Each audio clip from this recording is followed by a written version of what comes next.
प्रश्नों का जवाब दे रहे हैं, संवाद हो रहा है। और संवाद में श्री सूत जी ने यह पावनी कथा सुनाई कि भागवत क्या है। श्री सुखदेव रूप सुख के मुख के संयोग होने से अमृत रस से यह परिपूर्ण फल है, ऐसा पावनी भागवत कथा। इसमें ना तो छिलका है ना गुठली है, यह इसी लोक में सुलभ है, देवताओं को भी दुर्लभ है। देवताओं ने बड़ा प्रयत्न किया कि राजा परीक्षित को बचा लें, और इसी भय के कारण राजा परीक्षित कथा श्रवण कर रहा है। और हम अमृत पिला देंगे और स्वयं कथा अमृत का रसास्वादन करेंगे। सुखदेव भगवान ने कहा, इस कथामृत के सामने तुम्हारा यह जो अमृत है यह कांच के समान है। ऐसी उपमा दी जिसकी कोई कीमत नहीं है। अरे कहाँ मणि और कहाँ कांच, दोनों की उपमाएं क्या बढ़िया सुखदेव भगवान ने दिया है। जब तक शरीर में चेतना रहे तब तक आप लोग बार बार इसका पान करें। मुंह रहो रसिका भुवि भाविका, बार बार इसका पान करें। ऐसा नहीं कि एक बार हमने सुन लिया दोबारा सुनेंगे नहीं। स्वर्गे सत्ते च कैलासे वैकुंठे नास्ति संशयः, यह स्वर्ग में भी दुर्लभ है।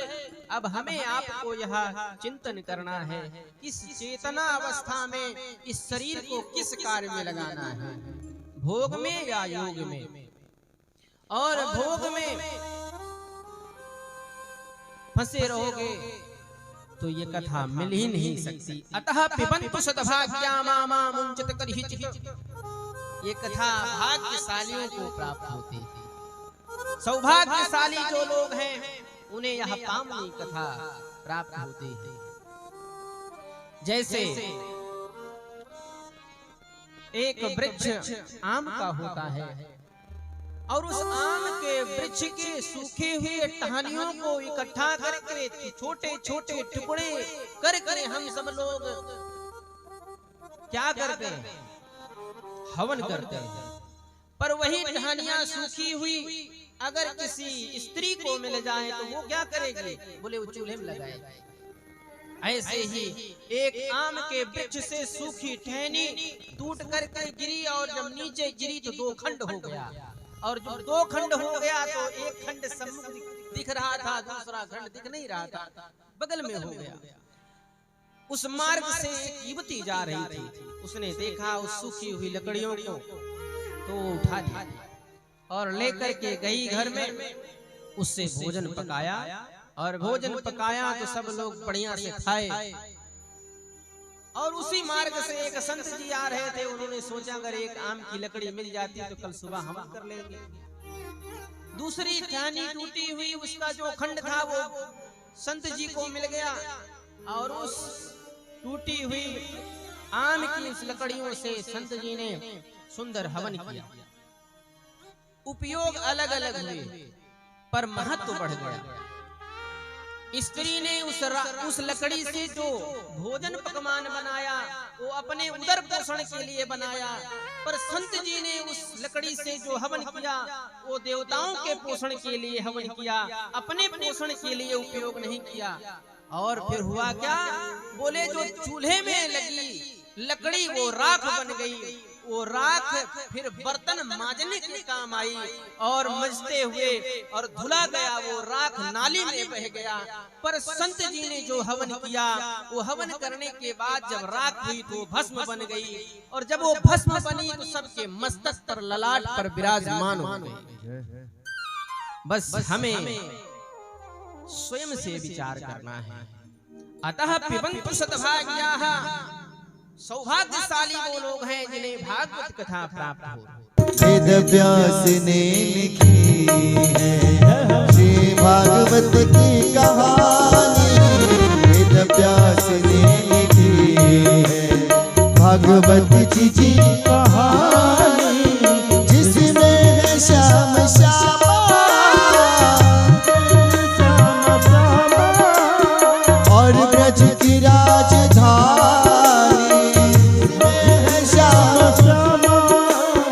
और ब्रज की राजधानी, वेद व्यास ने लिखी व्यास ने लिखी भगवत जी की कहानी। वेद व्यास ने लिखी, सब भाव से ताल बजाते हैं। भगवत जी की कहानी वेद व्यास ने लिखी है।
श्रोता स्वयं भवानी, श्रोता स्वयं भवानी वेद व्यास ने लिखी है।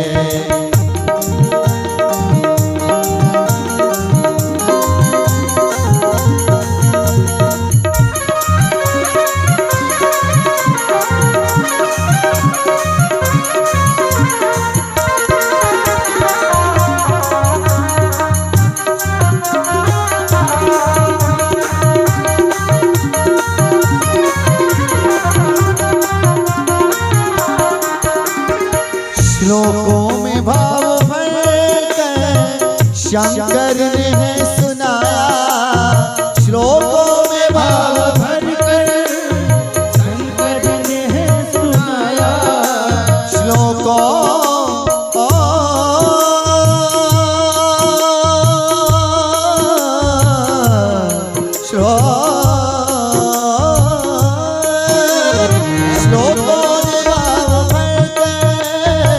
शंकर ने है सुनाया, श्लोकों में भाव भरकर शंकर ने है सुनाया। सुखदेव जी ने मथ कर अमृतमयी बनाया, सुखदेव जी ने मथ कर अमृतमयी बनाया। सुखदेव जी ने मथ कर अमृतमयी बनाया, सुखदेव जी ने बतकर अमृतमयी बनाया। तो सुखदायिनी कथा है, सुखदायिनी कथा है, लगती सुगम्य बानी। सुखदायिनी कथा है, लगती सुगम्य बानी वेद व्यास ने लिखी है। भगवत जी की कहानी वेद व्यास ने लिखी है। भगवत जी की कहानी वेद व्यास ने लिखी है।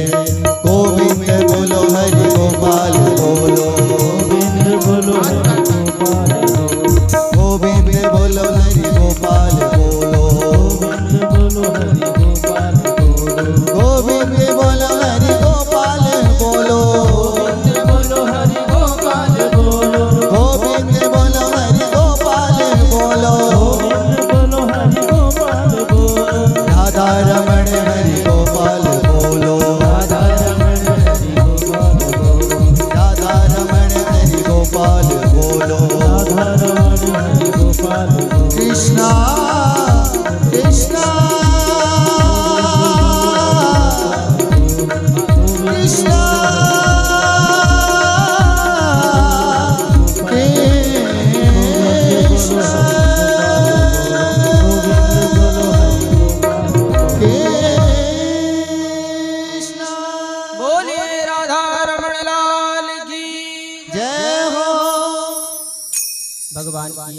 कथा समस्त शोकों को नष्ट कर देने वाली। भक्तों की प्रेम भक्ति को देखकर भगवान ने भक्तों से कहा कि कुछ वर मांगो, और उस भक्तों ने कहा कि प्रभु हमें संसार में भोग वस्तु नहीं चाहिए, आप इसी में आ जाइए। भागवत जी में स्वयं भगवान स्वयं भागवत कथा में प्रकट हो गए और भगवान तथास्तु कह करके जब अंतर ध्यान होने लगे तो स्वयं भागवत में अपने को समाहित कर दिया। बोले भागवत में, और जब कथा जहाँ भी हो वहाँ पर भगवान स्वयं राधा माधव प्रकट हो जाते हैं। असारे संसारे विषय विषसंगा कुलधियः, विषय की आसक्ति के कारण व्याकुल बुद्धि वाले पुरुषों अपने कल्याण के उद्देश्य आदि क्षण के लिए भी अगर इस सुख देव जी के द्वारा इस पावनी कथा को गाई हुई अगर वो श्रवण कर लेते हैं तो उनके भी जीवन का उद्धार हो जाता है।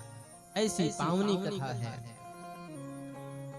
इस कथा के इतने प्रभाव हैं, कथा अगर कान में सुनाई पड़ जाए तो मुक्ति दे ही देती है। इस बात के साक्षी कौन है? बोले राजा परीक्षित।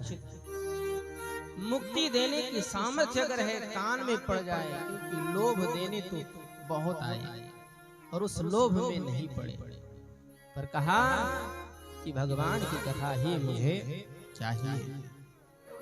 भागवत के प्रथम स्कंद में 19 अध्याय हैं और 19 अध्यायों में परम सत्य का निरूपण किया गया है। सत्य क्या है? परम सत्य का निरूपण किया गया, परम धर्म का निरूपण किया गया। धर्म क्या है? परम धर्म का निरूपण है। अवतारों का वर्णन है इस स्कंद में।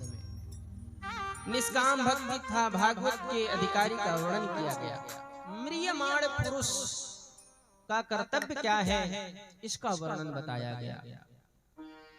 जन्माद्यस्य यतोऽन्वयादितरतः चार्थेषु विज्ञः स्वराट् तेने ब्रह्म हृदयादिकवये मुह्यन्ति सूरयः तेजो वारिमृदां यथा विनिमयो यत्र त्रिसर्गो मृषा धाम्नः स्वेन सदा निरस्तकुहकं सत्यं परं धीमहि। प्रथम स्कंद के प्रथम अध्याय का यह प्रथम श्लोक है, जहां पर यत शब्द से तुसिल प्रत्यय होकर के यतः बना, अर्थात जिस परमात्मा से जगत की सृष्टि स्थिति और प्रलय होते हैं,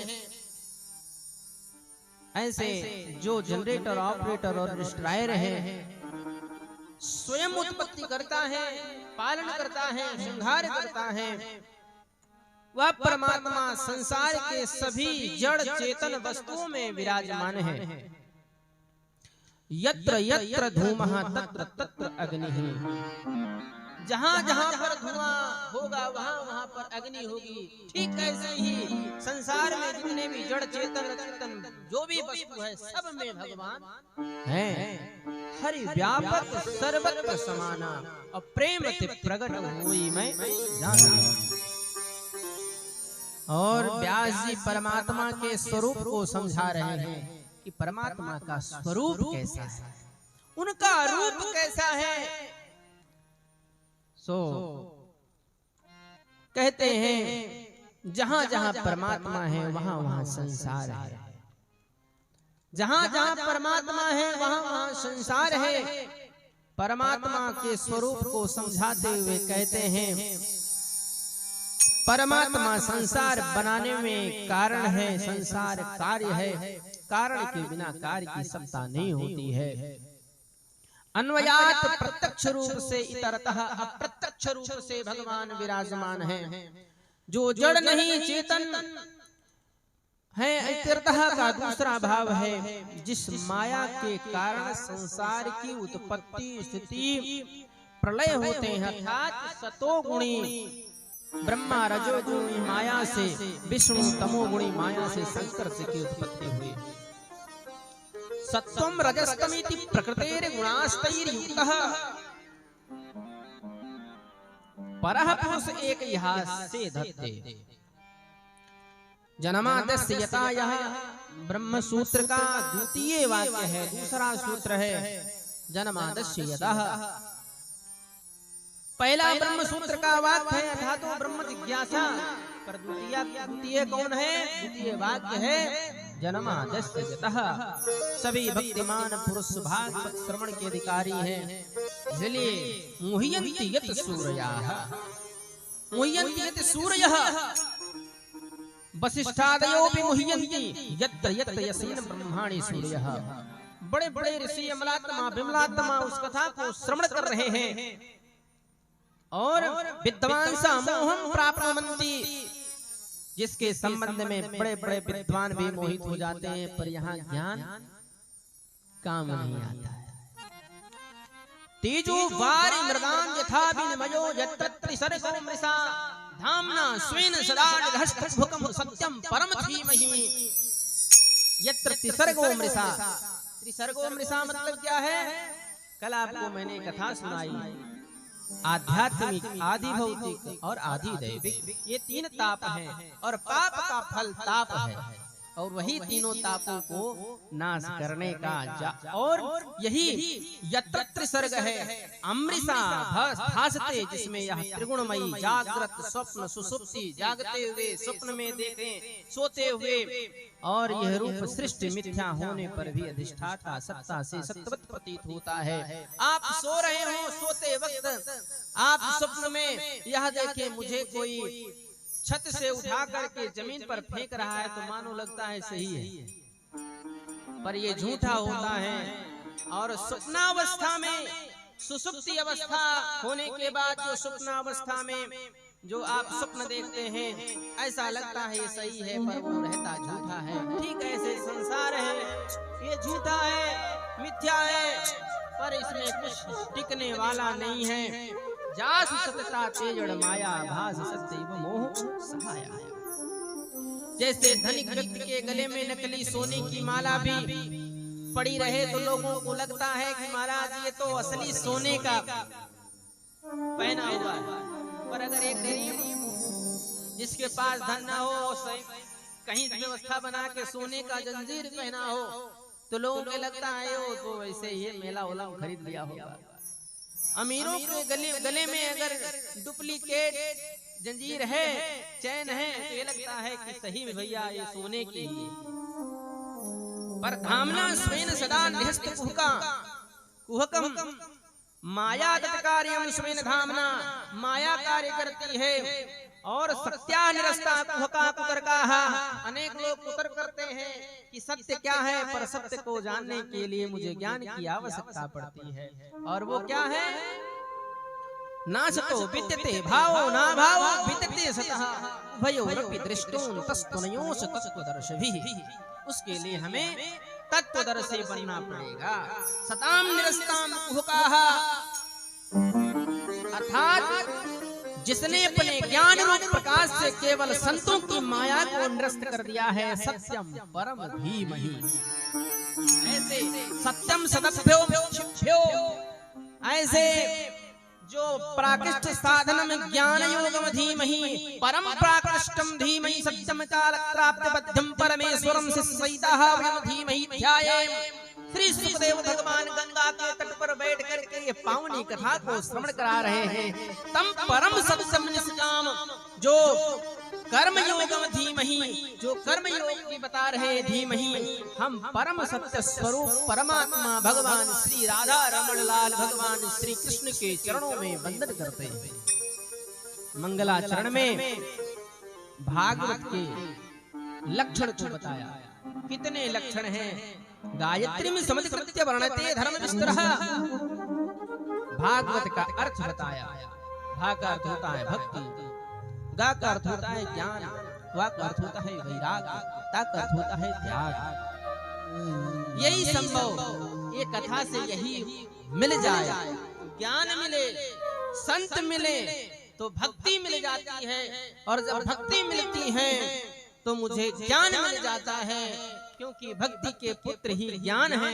और जब मुझे ज्ञान मिलता है तो मुझे वैराग्य भी होता है, क्योंकि भक्ति के ही पुत्र हैं ज्ञान और वैराग। और जब वैराग्य की उत्पत्ति होती है तो संसार के विषय वासनाओं का और इन वस्तुओं का भौतिक संसाधनों का अपने आप त्याग हो जाता है। और ऐसे संभव नहीं है। चाबी बांध करके घूमते रहो। भागवत की दूसरी व्युत्पत्ति जहाँ भगवान के संबंध में आधिकारिक जानकारी दी जाती है। कौन अधिकारी है? ये भागवत है। भगवती राधा भगवान कृष्णस्य भगवती भगवान सिद्ध भगवन्तौ तौ अधिकृत कथाओ तो ग्रंथा इति भागवताः। स्वयं श्री राधिका की स्वयं किशोरी जी विराजमान है।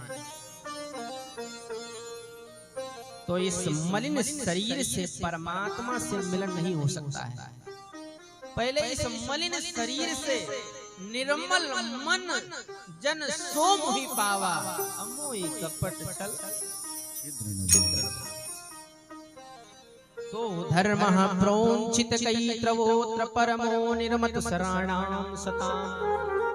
दूसरे श्लोक में वेद्यम वास्तवमत्र वस्तु शिवदम तापत्रयोन्मूलनम् श्रीमद्भागवते महामुनिकृते किमुवा परेरीश्वरः सत्यो हृद्यवरोध्यते कृतवे शुश्रूषभिस्तक्षणात्।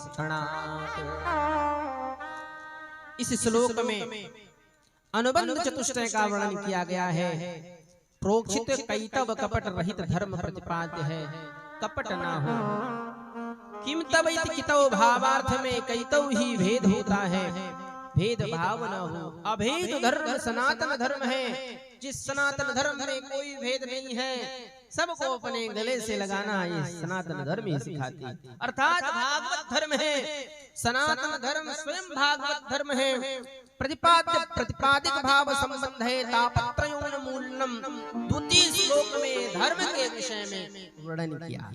यहाँ इसका हेतु है। भागवतकार कहते हैं मैंने भागवत में ऐसे परम धर्म का निरूपण किया है जिसमें ऐसे दिगंबर जिनको वस्त्र कहाँ छूट जाए, आसन कहाँ रखा है वह भी भूल जाता है। तो भागवत सुनने का फल क्या है?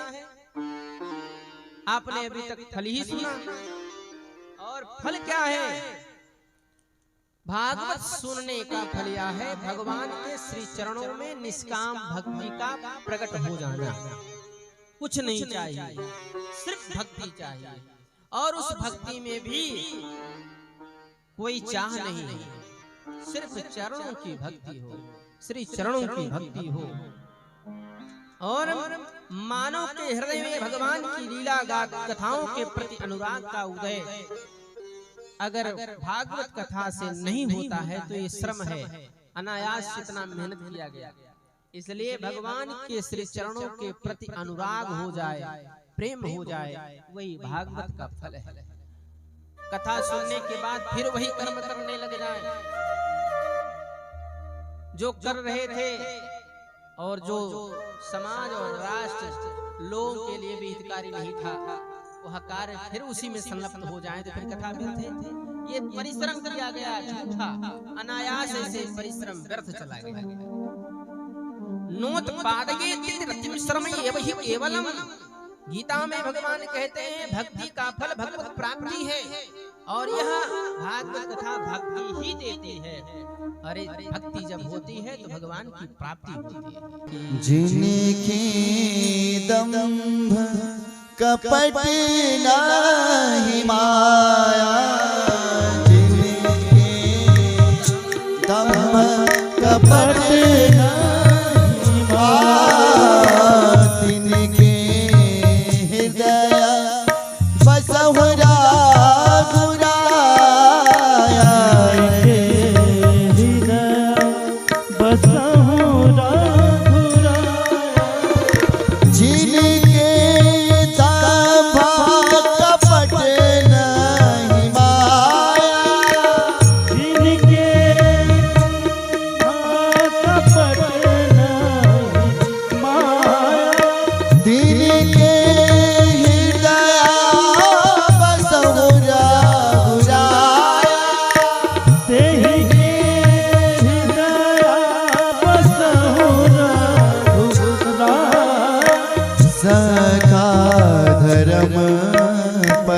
मारत एहो मन क्रम बचन राम पद नेहो मन क्रम बचन राम पद नेहो। ऋषियों ने आदर पूर्वक सूत जी से प्रश्न किया। ऋषियों ने कहा, निष्पाप सूत जी यह बताएं कि ये लोग कल्याण कैसे होगा। बोले, ये कथा तो अभी मैं सुना ही रहा था। एकांततः श्रेयः साधनं भवतः। पावनी कथा शुरू हुई। ब्रूहि योगेश्वरे कृष्णे ब्रह्मण्ये धर्मवर्मणि स्वाकाष्ठमधुना पेते धर्मः कं शरणं गतः। प्रश्न कर रहे हैं। 4 प्रश्नों के उत्तर भगवत भक्ति के महात्म का वर्णन कर रहे हैं। 4 प्रश्न करते हैं और 4 प्रश्न वो कौन कौन है, वो प्रश्न भी आप लोग प्रश्नों और उत्तरों को भी ऐसे ही श्रवण करें। योगेश्वर भगवान के गोलोक जाने के बाद धर्म किसकी शरण में गया? पहला प्रश्न है। भगवान जब जाने लगे तो धर्म किसकी शरण में चला गया? क्योंकि धर्म तो भगवान का कवच है। और दूसरा, वैदिक धर्म किसकी शरण में गया? धर्म और वैदिक धर्म कहाँ गया? प्रेम रूप धर्म किसकी शरण में गया? अर्थात प्रेम रूप धर्म ने किसकी शरण ली? जानत प्रीति रीति रघुराई। अब व्यक्ति के प्रेम की परिभाषा किससे सीखेंगे? प्रेम श्री कृष्ण के बिना कौन कर सकता है? भगवान श्री कृष्ण के प्रति इतना प्रेम आप सब कथा में सुनेंगे, बहुत आनंद आने वाला है। अभी तो आनंद के साथ आनंद ही शुरू है। नित्य प्रतिदिन नए नए रस प्राप्त होंगे। यम प्रव्रजन्त मनुपेतमुपेत कृत्यम द्वैपायनो विरह कातरया जुभाव पुत्रेति तन्मयतया तरवोभिनेदुस् तं सर्वभूत हृदयं मुनिमानतोऽस्मि।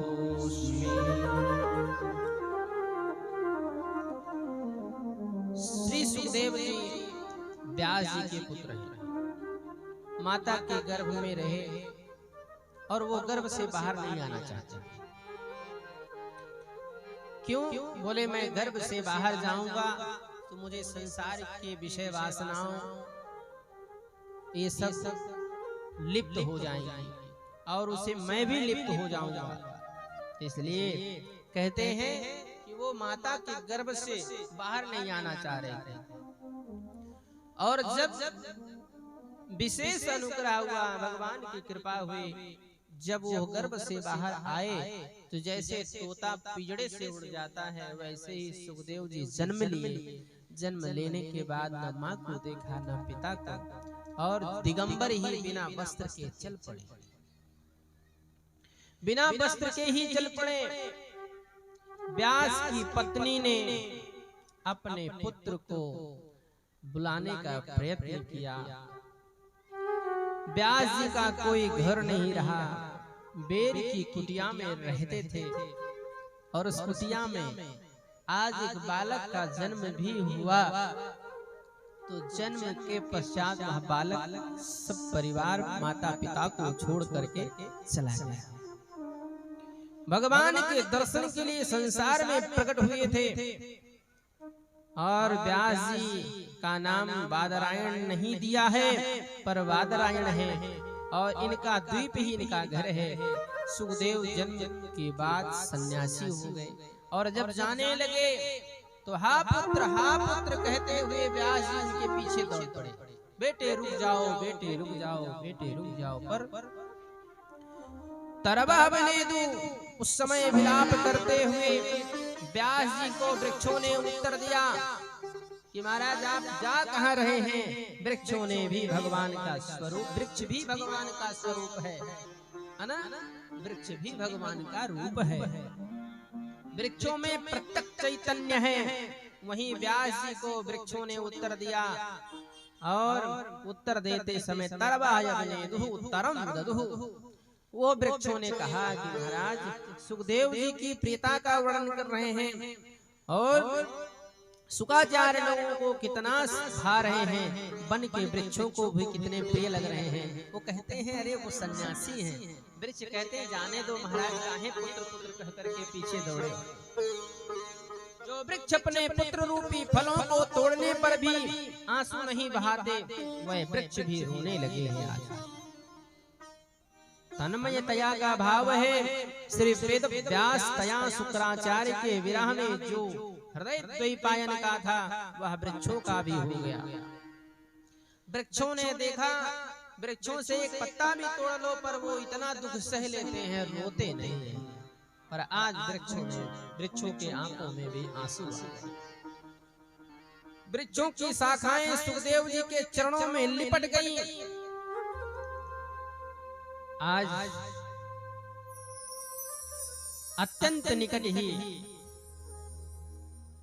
जिन सुखदेव जी को जड़ एवं चेतन दोनों ही पुत्र मान रहे हैं, वृक्षों ने कहा जब तुम तोता बन करके वृक्षों की डाल पर बैठ करके कथा सुनाओगे तो हमारा जीवन धन्य हो जाएगा। वो सुखदेव भगवान इसलिए आज आंखों में अश्रु लिए परम आनंदित होते हुए कहते अरे मेरे लिए भी छोड़ दो। जब वो तोता बन करके मेरे ठानियों पर बैठेंगे और वो कथा सुनाएंगे तो मेरा कल्याण हो जाएगा। अयम सर्वभूत हृदय, यहाँ तो सबके हृदय में बैठा हुआ परमात्मा है। जब जाने लगे वृक्षों ने उत्तर दिया। सुखदेव जी 16 वर्ष के थे और एक 16 वर्ष बाद उन्होंने जन्म लिया। माँ के गर्भ में रहे। पिता ने प्रार्थना करी कि बेटे तुम्हारी माँ को बड़ा कष्ट हो रहा है। भगवान सुखदेव जी जब जन्म लिए चले गए। जलाशय में गोपियां स्नान कर रही थी और जब ये हा पुत्र कहते हुए पीछे पीछे दौड़े गए ना, तो गोपियों ने देखा, उन स्त्रियों ने देखा तो अपने तन पर शरीर पर कपड़े रखने लगी और लज्जित हो गई। यह बात भाई नहीं, व्यास जी ने कहा कि अभी हमारा बेटा जवान बेटा इधर से बिना वस्त्र के चला गया, तुम लोगों को थोड़ी भी लज्जा नहीं आई और मेरे सामने तुम लज्जित होती हो। तो उन स्त्रियों ने भी जवाब दिया है कि महाराज वो बालक जो थे आपके पुत्र भले हैं, पर उनमें स्त्री और पुरुषों का भेद नहीं है। उनको ये तो पता ही नहीं स्त्री और पुरुष क्या, पर आपको तो भेद पता है, इसलिए आपसे शर्म न करें तो फिर किससे करें। उन स्त्रियों ने व्यास जी को यह उत्तर दिया। यह स्वानुभाव मखिल श्रुति सारमेकम अध्यात्म दीप मदित तीर्थताम तमोधम। तो संसार विषय प्रश्न करने से अशांति होती है, इसलिए जब संत मिले तो संसार के विषय में मत पढ़ो। महाराज घर बन जाए तो घर बन जाएगा तो पता है क्या होगा, उसमें भी बंटवारा होगा। बनाने लगोगे कहीं 1 इंच 2 इंच दूसरे में जाएगा, झगड़ा होगा, शांति नहीं मिल सकती। संसार के विषयों को अगर संतों के पास जाकर के और इसके विषय में पूछते हैं तो वहां आपको शांति नहीं मिल सकती है। अगर शांति चाहिए तो जैसे शौनकादिक ऋषियों ने सुंदर प्रश्न किया है, ऐसे ही भगवत भक्ति का रहस्य, भक्ति कैसे मिले, नाम जब कैसे हो, जीवन में बचा क्या है। दिन भर आप सोचो तो करते क्या हो। रात में सोए, सुबह उठे, नित्य कर्म किया, फिर वही चूल्हा के पास पहुंच गए और भोजन बना, भोजन पाए, फिर वही काम हो गया। धुले बर्तन धुले, जो का पोछा सब कर करके छुट्टी कर लिया, फिर क्या हुआ, फिर भोजन का समय आ गया, भोजन बनाया, फिर धुला, फिर वही काम हो गया। सुबह सो गए, फिर सुबह वही। पर इन सब कार्यों में लिप्त रहते भगवान का भजन किया जाए। संसार विषय प्रश्न करने से शांति होती है।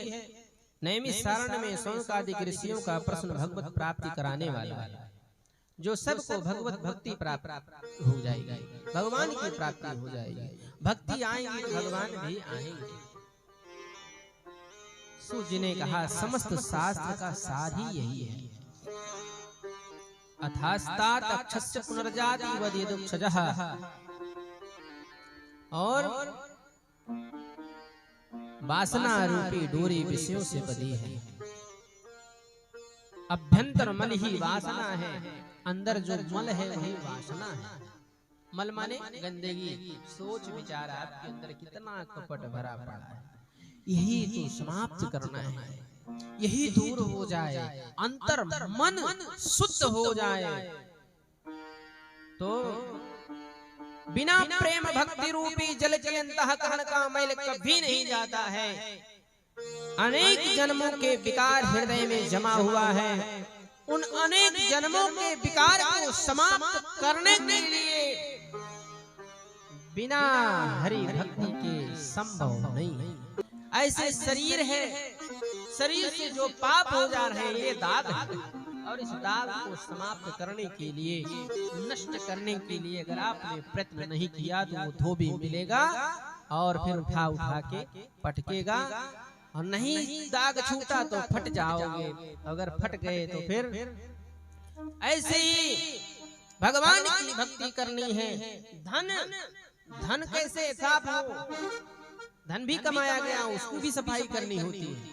कहे बोले दान करने से, धर्म में लगाने से धन भी साफ होता है। जैसे जल मल जो है जल से धुलता है, और कपड़े वस्त्र जो गंदे हो जाते हैं आपको मैंने बताया, ऐसे ही दान करने से धन भी। मैली चादर ओढ़ के कैसे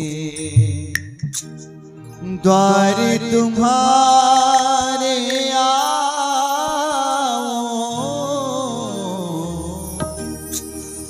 मैली चादर ओढ़ के कैसे, मैली चादर ओढ़ के कैसे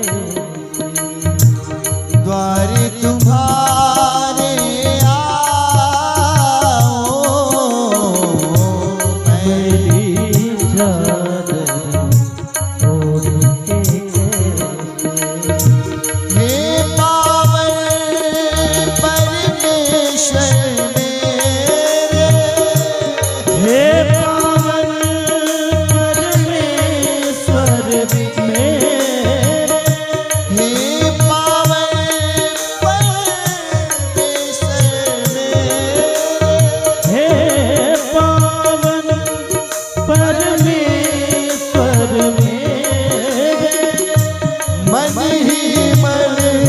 शर्मा मैली चादर ओढ़ के कैसे, मैली चादर ओढ़ के कैसे द्वार तुम्हारे आओ, मैली चादर ओढ़ के कैसे। तालियां बजाते हैं।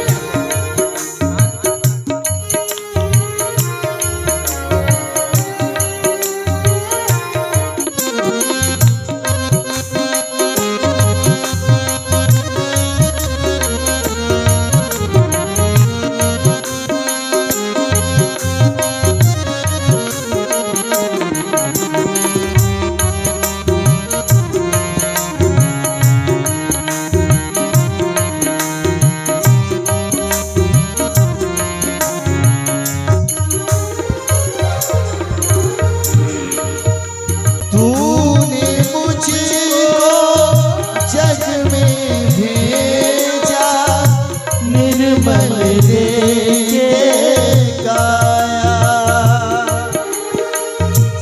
आकर के संसार में मैं इसको दाग लगाया।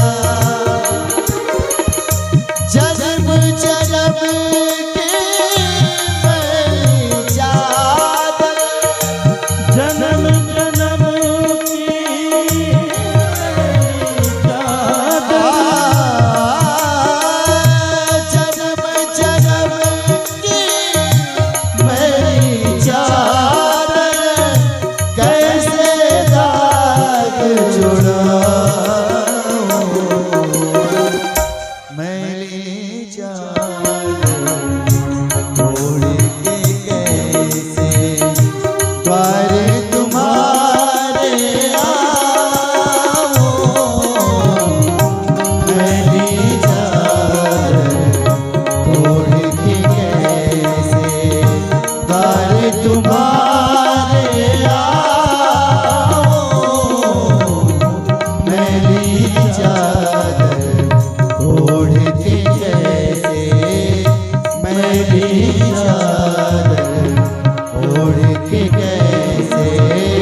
तो नारद जी ने कहा कि जो करते रहोगे भजन धीरे धीरे, जो करते रहोगे भजन धीरे धीरे, तो मिल जाएगा वो सजन धीरे धीरे।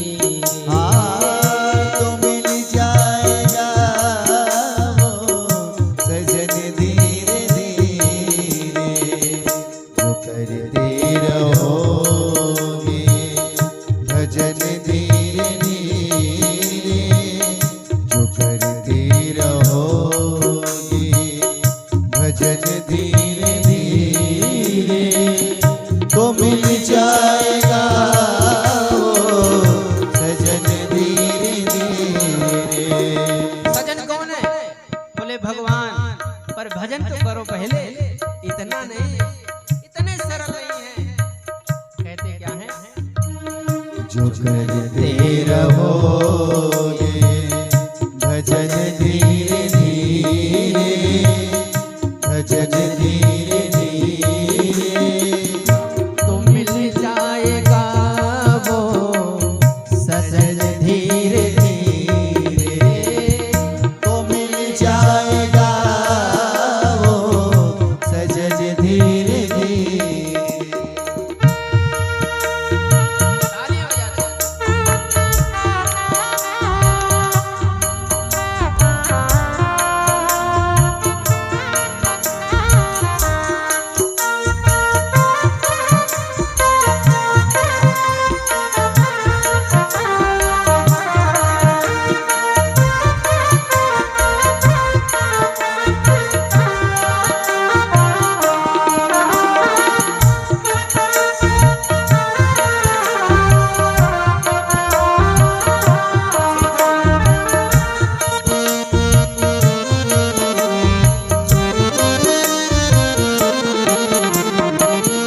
अगर उनसे मिलने की दिल में तमन्ना, अगर उनसे मिलने की दिल में तमन्ना, अगर हरि से मिलना है तो करना क्या है?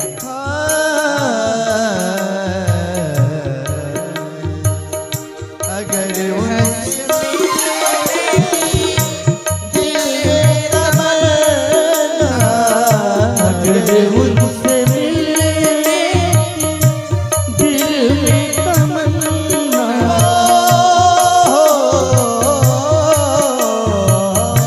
अगर उनसे मिलने दिल में तमन्ना, अगर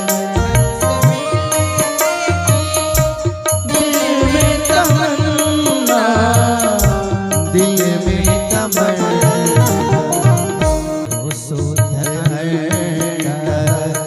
करण धीरे धीरे, करण धीरे धीरे, तो मिल जाएगा वो सजन धीरे धीरे, तो मिल जाएगा वो सजन धीरे धीरे।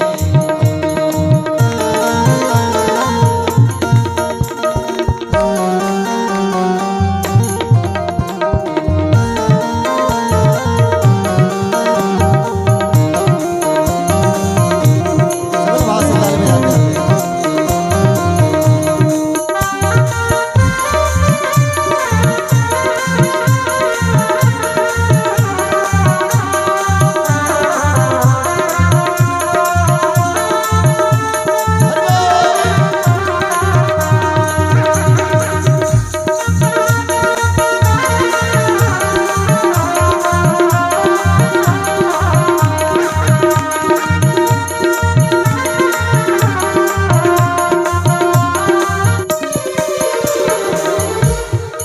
अगर भगवान को भजते हो ना तो कोई काम मुश्किल नहीं है।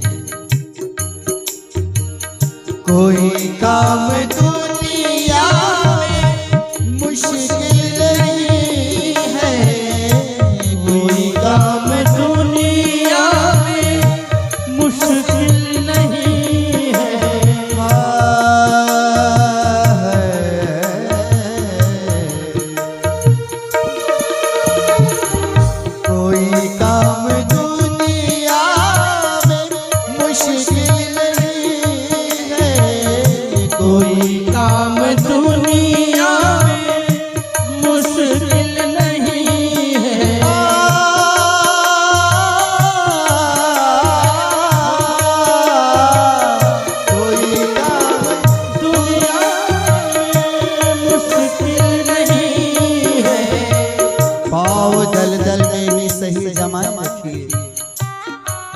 पाँव दलदल में ही सही जमाए रखिए, हाथ अपना ऊपर उठाए रखिए। उनकी कृपा होनी ही है, बस अपना हौसला बनाए रखिए। कोई काम दुनिया मुश्किल नहीं है, कोई काम दुनिया मुश्किल नहीं है, हाँ मुश्किल नहीं है। करते रहोगे यत्न धीरे धीरे तो मिल जाएगा वो सजन धीरे धीरे, तो मिल जाएगा वो सजन धीरे धीरे।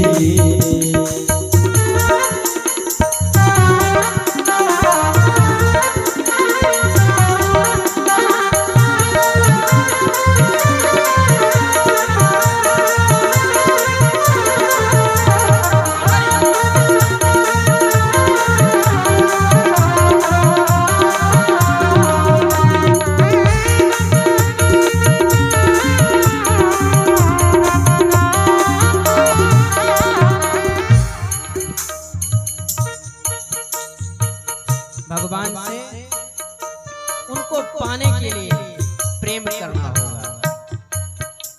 कहते हैं प्रभु चाह में चाह मिलाने को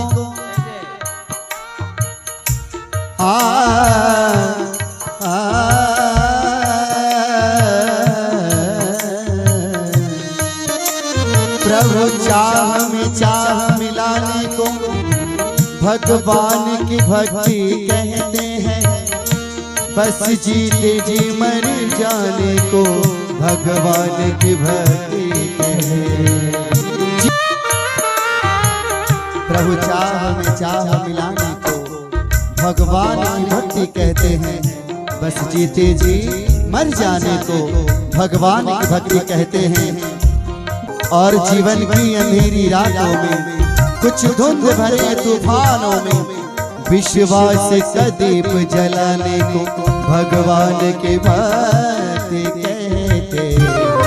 करो प्रेम से भक्त पूजा हरि के, करो प्रेम से भक्ति पूजा हरि की, हाँ पूजा हरि की। जाएगा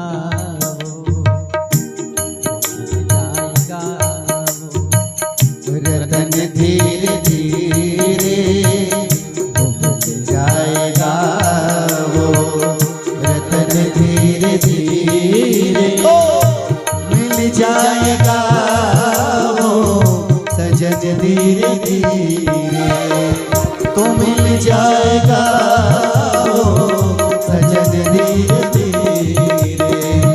तुम करते रहोगे, तुम करते रहोगे भजन धीरे धीरे, मिल जाएगा वो सजन धीरे धीरे, मिल जाएगा वो सजन धीरे धीरे, तो मिल जाएगा सजन धीरे धीरे। बोलिए भक्तवत्सल भगवान की जय हो। तो भगवान की ऐसी कृपा, व्यास जी महाराज के आश्रम में श्री देवर्षि नारद जी आए।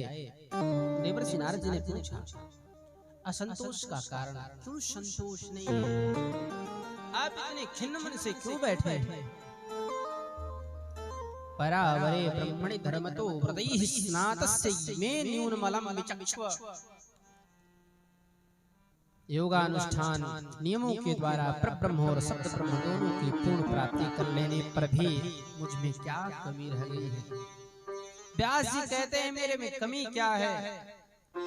सो व्यास जी के बुद्धि विवेक से नारद जी को बहुत आनंद हुआ। उन्होंने जब ऐसा प्रश्न किया तो कहा कि भैया कमी क्या है वो मैं बता दे रहा हूं। अभी आपने भगवान की भक्ति के विषय में कोई ऐसा वर्णन नहीं किया क्या? या स्वयं पद्मनाभस्य मुखपद्मात् विनिसृतात्, आपने जितने उत्साह से संसार के गुणानुवाद का वर्णन किया है उतने उत्साह से भगवान के गुणों का वर्णन नहीं किया, इसी कारण असंतोष है। और जब भगवान के गुण का बखान आप इतने उत्साह से करेंगे तो निश्चित संतोष मिलेगा ही। तो संसार के गुणानुवाद से राग द्वेष बढ़ता है, अस्मिता बढ़ती है, और भगवान के गुणानुवाद करने से राग द्वेष समाप्त होता है और फिर भगवान की प्राप्ति होती है। राग द्वेष से दृष्टि हट करके भगवान की भक्ति में दृष्टि लग जाती है, भगवान के चरणों में दृष्टि लग जाती है। तो यह है कमी। अंतःकरण की शुद्धि के लिए भगवान के गुणानुवाद के अलावा और कोई भी उपाय नहीं है। इसलिए अंतःकरण शुद्धि के लिए भगवान का नाम लेना और भगवान के गुणों का वर्णन करना, उत्साह पूर्वक वर्णन करना, यह नियम है, यही धर्म है। तुमने धर्म का वर्णन तो किया है किंतु भगवान की महिमा का वर्णन नहीं किया और उनके महिमा का वर्णन नहीं हुआ। इसी कारण कविता कितनी भी सुंदर क्यों ना हो, कविता बहुत सुंदर हो, विचित्र पदों का विन्यास हो, छंद अलंकारों से युक्त हो, वह केवल वायस तीर्थ है। वायस माने कूड़ा घर ही है, पर ज्ञानी पुरुष उसे संपर्क नहीं रखते हैं, उसमें कुछ तो आनंद होना चाहिए। तदवायसम तीर्थ मुशंति मानसा नयत्र हंसा निर्वत्तु शिक्षयाः। कहते हैं वहां तो केवल कौवे ही आते हैं, और जहाँ कूड़ा हो महाराज वहां संत लोग कैसे जाएंगे, अच्छे लोग हंस कैसे जाएगा, कूड़े में तो कौवे जाएंगे। कहते हैं मानस सरोवर में रहने वाले हंस नहीं आते। इसके अतिरिक्त जो कविता व्याकरण से अशुद्ध हो, छंद अलंकारों से युक्त न हो, केवल तुकबंदी हो, संत रूपी हंस उसी का आदर करते हैं। संत हंस गुण गही परिहरि बारी विकार। मानस में कहते हैं क्योंकि वह कविता जो कि भगवान नाम से ओतप्रोत होती है वही कविता सर्वश्रेष्ठ है, बाकी सब कविताएं तो वैसे ही हैं। देवर्षि नारद जी ने जब कहा तो कहते हैं क्या कि मैं अपने पूर्व जन्म की आपको कथा सुनाता हूँ। आज ये जो देख रहे हो ना, ऐसे करताल लिया बजाते बजाते निकल लेता हूँ, श्रीमन नारायण नारायण करते। नारद जी कहते हैं अहम पुरातीत भवे भवम मुने दास्यास्तु कस्याश्चन वेदवादिना। अपने पूर्व जन्म की कथा देवर्षि नारद जी कहते हैं कि मैं ब्राह्मणों की एक दासी थी और उस दासी का मैं पुत्र था। पूर्व काल नारद जी अपनी कथा सुना रहे व्यास जी, और वो ब्राह्मण के यहाँ मेरी माता दासी का काम करती थी, बर्तन चौका इत्यादि सब करती थी। और वो ब्राह्मण देवता ऐसे थे कि वो नित्य प्रति ऐसे यज्ञ चला करते थे, कथा भागवत चला करती थी। तो वहाँ बड़े बड़े संत अमलात्मा विमलात्मा महात्मा सब लोग आया करते थे, योगी जन। तो महात्माओं की सेवा करने में मेरा मन बहुत लगता था। नारद जी कहते हैं मैं अल्पभाषी था, मतलब बहुत थोड़ा बोलता था, कम बोलता था, पर संतों की सेवा में बहुत मन लगता था। आज तो संत रुक जाएं उनके पास तो कोई सेवा के लिए दिखता ही नहीं, बुलाना पड़ता है तो ये सेवा के लिए। पर नारद जी कहते हैं मेरी 5 वर्ष की अवस्था थी, उस अवस्था में बालकों के साथ खेलना कूदना, पर मुझे ज्यादा पसंद था संतों की सेवा। मेरी माँ दासी थी, पढ़ी लिखी कम थी, तो मेरी माँ बार बार मुझे संतों के साथ जब मैं कभी बैठा रहा करता था तो मेरी माँ दौड़े दौड़े आवे, उठा ले जाए। बोले क्यों? बोले इसीलिए कि साधु ना बन जाए। अरे कौन माँ चाहती है कि हमारा बेटा साधु बन जाए? कोई चाहता है क्या? कोई चाहता है? यहाँ बैठी हुई माताएं हैं, कह सकती हैं कि हमारा बेटा साधु बन जाए? नहीं चाहते। जो कि साधु बन जाए इससे बड़ा, पर साधु की मिल जाए ये अपेक्षा रहती है कि साधु मिल जाए, पर साधु हमारा बालक न बने। एक घर में अगर कोई साधु बन गया तो 21 पीढ़ियों को तार देता है, आगे पीछे सब उद्धार हो जाता है, पर साधु ना बने। मैया जाके उठा ले, मुझे बहुत खराब लगता था। संत सेवा करने से जीव संतान बनता है और संत कृपा ना होने पर शैतान बन जाता है। दोनों बातें। नारद जी ने कहा कि मैं ये विचार करता था कि मेरी माँ पढ़ी लिखी नहीं है और मुझे सत्संग में बैठने नहीं देती है, संतों की सेवा में नहीं, तो मैं ज्यादातर समय जैसे तैसे भगवान से प्रार्थना करता रहा कि प्रभु मेरी माँ को इतना कष्ट है, मेरे उदर पोषण के लिए, पालन पोषण के लिए बहुत मेहनत करती है। भगवान ने कृपा करी, एक दिन मैया मेरी माँ गोदोहन के लिए जा रही थी, उसे सर्प ने डस लिया, उसकी मृत्यु हो गई। मैं बाहर से तो लोगों को देखने में रोता रहा, पर अंदर से बहुत खुश था। अच्छा हुआ मेरी माँ दिन भर यहाँ चौका पोछा इत्यादि बर्तन मांजती, दासी का काम ही क्या। पर पता है भगवान ने क्यों सुनी? क्योंकि मैं संतों के प्रसाद को जो पाया और भगवान से प्रार्थना करी। उच्छिष्ट लेपान अनुमोदितो दुजैहि, मैं उच्छिष्ट भोजन महात्माओं के पत्तल में बचे हुए भोजन को पाया और उससे मेरे सारे पाप नष्ट हो गए। और ऐसी कृपा हुई कि मेरी माँ का शरीर शांत हो गया, और जब माँ का शरीर शांत हो गया तो मैं वहां से उन ब्राह्मण देवता के यहाँ से निकल गया, भगवान का भजन करने लगा। जब आंख बंद करके भगवान का मैं ध्यान करता था तो भगवान ऐसे देवर्षि नारद जी को ऐसे लगे भगवान आ गए। भगवान जब आ गए, उनके स्वरूप का दर्शन हो रहा था, आंखें बंद थी, तो नारद जी ने सोचा कि आंख खोल करके जल्दी से अपने गोपाल जी को पकड़, और ऐसा उन्होंने किया। आंखें खोले तो फिर वो दृश्य गायब हो गया और रोने लगे। जब रोने लगे तो आकाशवाणी हुई कि इस शरीर से तुम हमें नहीं प्राप्त कर सकते, ये पाप युक्त है, और इस शरीर का परित्याग करोगे उसके बाद तुम मुझे प्राप्त होगे। तो मैं भगवान का भजन करने लगा, पुनः भगवान नहीं मिले।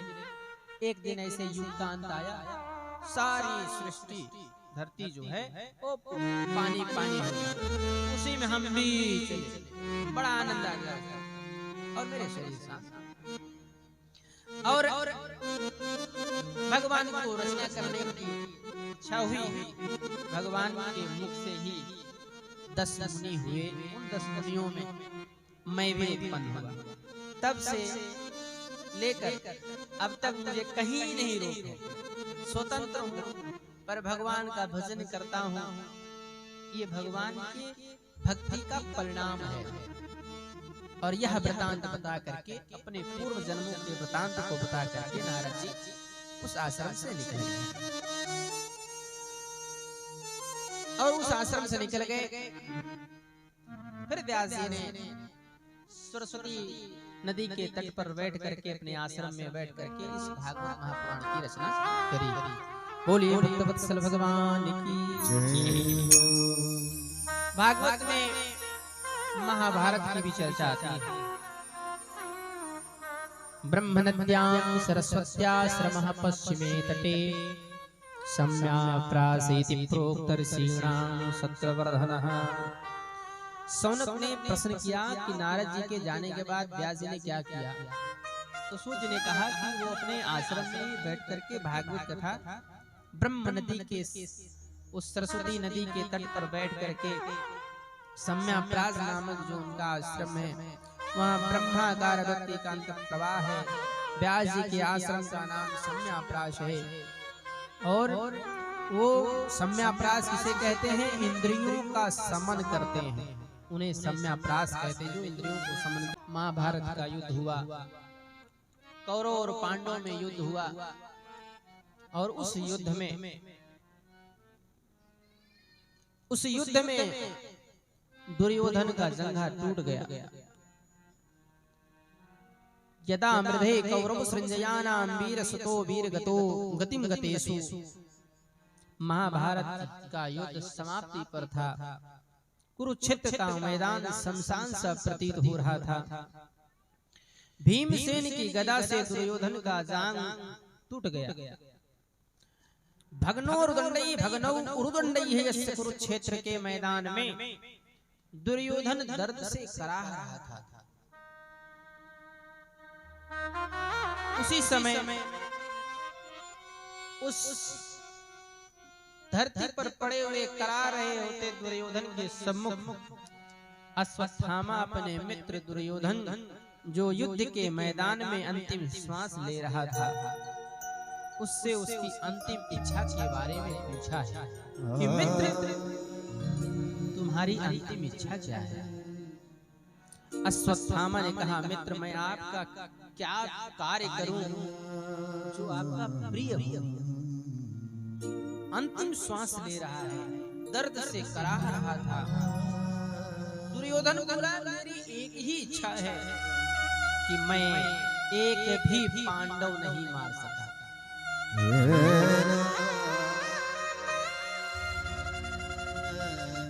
मृत्यु के सन्निकट में दुर्योधन सोच रहा है कि पांचों शत्रु पांडवों के सिर ला करके दे दे।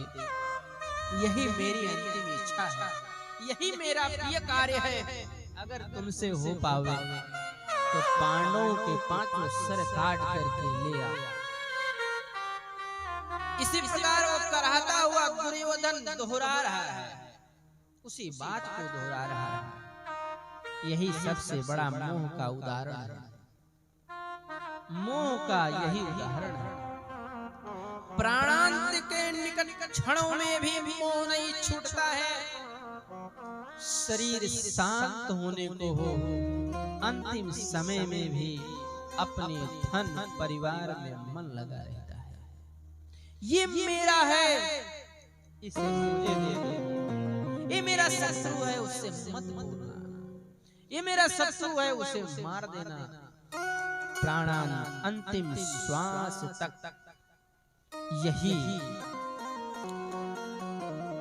यही सबसे बड़ी मोह का उदाहरण है। प्राणांत के निकट क्षणों में भी मोह नहीं छूटता है। मोह मूल बहुशूल प्रद त्याग तम अभिमान। अभिमान नहीं जाता। जीवन में खूब धन कमाओ, धन के साथ साथ मान आता है, अभिमान आता है। अरे मेरे पास पैसे, मेरे पास सब कुछ, ये नहीं छूटता।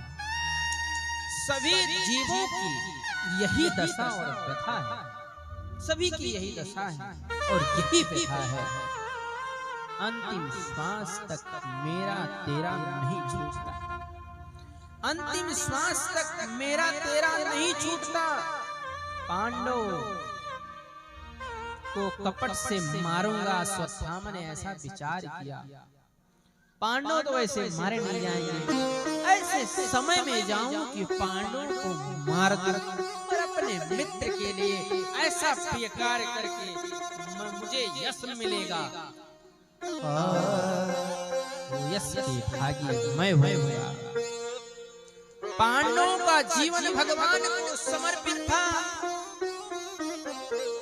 पांडवों को मारने के लिए अश्वत्थामा गया, पर जिसका जीवन भगवान के चरणों में समर्पित हो, उसे कौन मार सकता है? लाखों सैनिक मर गए, जो बड़े बड़े बलवान बन रहे थे उस महाभारत के युद्ध में बड़ों बड़ों की तो देखा अश्वत्थामा मारने के लिए, क्योंकि जीवन पांडवों का जो भगवान के चरणों में समर्पित है, तो भगवान भी पांडवों के रक्षक हैं, जिसके रक्षक स्वयं भगवान हो, स्वयं साक्षात गोविंद हो, उसको भला कौन मार सकता है। भगवान ने पांडवों को जगा दिया। भगवान ने पांडवों से कहा कि मेरे साथ गंगा के किनारे चलो। भगवान आधी रात में पांडवों को लेकर के गंगा के किनारे गए, लेकिन द्रौपदी के पुत्र बालक थे, गहरी निद्रा में सो रहे थे, 5 पुत्र। उनसे भी चलने को कहा, लेकिन वो नहीं गए। भगवान ने कहा कि चलो, पर वो गए नहीं, गहरी निद्रा में सो रहे थे। द्रौपदी के पुत्र बालक थे, क्योंकि महाभारत के युद्ध के बाद पांडव नहीं परंतु द्रौपदी पुत्रों को थोड़ा प्रमाद हो गया था। और जब प्रमाद आता है, उस प्रमाद को नष्ट करने का भगवान ही प्रयत्न करते हैं कि प्रमाद कैसे दूर हो। बच्चे भी धर्म का अंकुश न होने पर बिगड़ जाते हैं। बच्चे धर्म का अंकुश न होने पर बिगड़ जाते हैं। भगवान का विस्मरण होना ही विष और मरण दोनों हो जाता है। भगवान को भूल जाना उसे कहते हैं विस्मरण, और अगर भगवान विस्मरण हो गए तो वही विस्मरण विष होकर के मरण हो जाता है। उसका विष और मरण दोनों हो जाते हैं। अश्वत्थामा ने राज्य लोभ से दुर्योधन को प्रसन्न करने के लिए द्रौपदी के सोए हुए पुत्रों के सिर को काट दिया। अश्वत्थामा ने सोचा कि ये पांडव सो रहे हैं, और सोते हुए उसने समझा कि पांडव हैं, और सोते हुए उन निरपराध बालकों का सर काट दिया। लोभी व्यक्ति की हृदय की क्रूरता का यह सबसे बड़ा उदाहरण है, जिसको लोभ हो। दुर्योधन ने कहा कि अगर तुम ऐसा कर दोगे तो मैं तुम्हें अपना राज्य, आधा राज्य दे दूंगा। लोभी का हृदय क्रूर से भरा, और लोभी का उदाहरण इससे बड़ा हो ही नहीं सकता।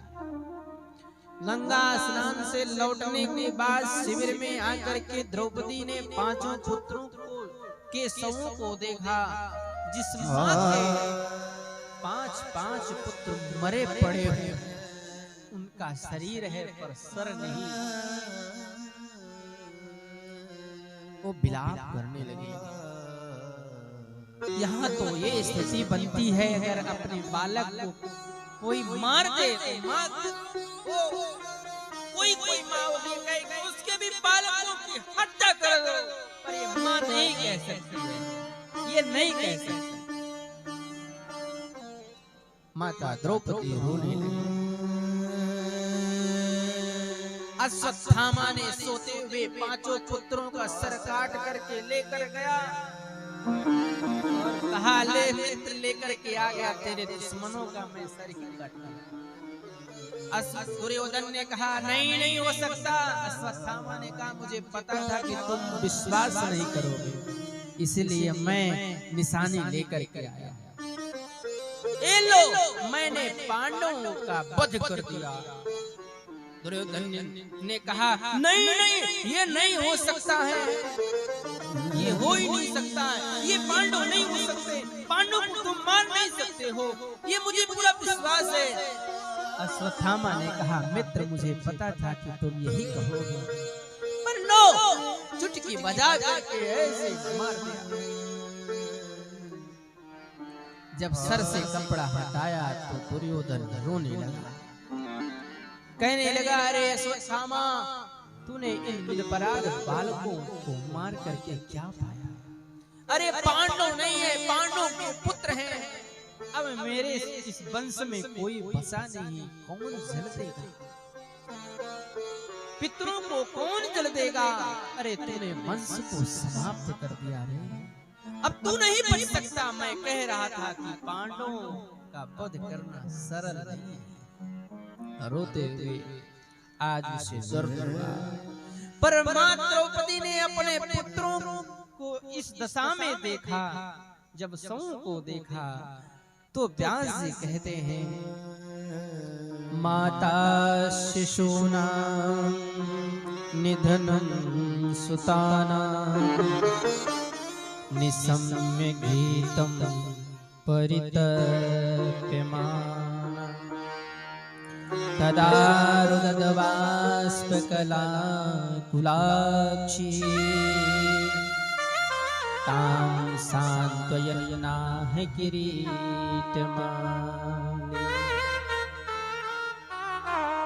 बालकों की माता द्रौपदी रोती हैं, आंखों में आंसू छलछलाए हैं।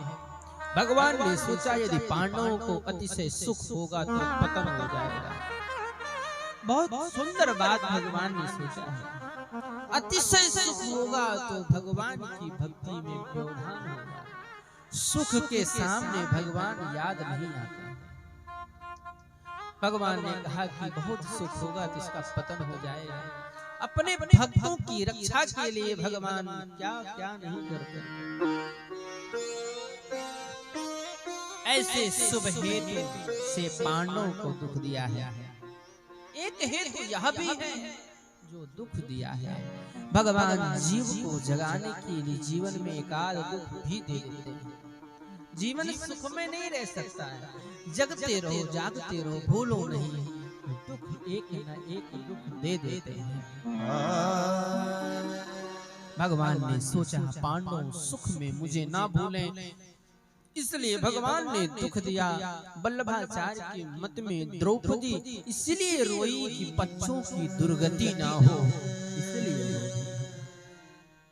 गति हो, इसलिए द्रौपदी रो रही है कि बच्चों की दुर्गति ना हो। अरे कौन माँ चाहेगी कि अपने बालक की दुर्गति, कौन चाहती है? भगवत कृपा, बच्चों को भगवदा मुख्य भगवत कृपा प्राप्त हो जाए, अर्थात भगवान उनके ऊपर कृपा करते हैं। विलाप करती हुई द्रौपदी को अर्जुन समझाते हुए कहा कि तदा सुचस्ते प्रमिजामि भद्रे यद ब्रह्म बंधो शिर आततायिनः गांडीव मुक्तैर्विशिखैरुपाहरे त्वाग्रम्य यत्स्नास्यसि दग्धपुत्रा।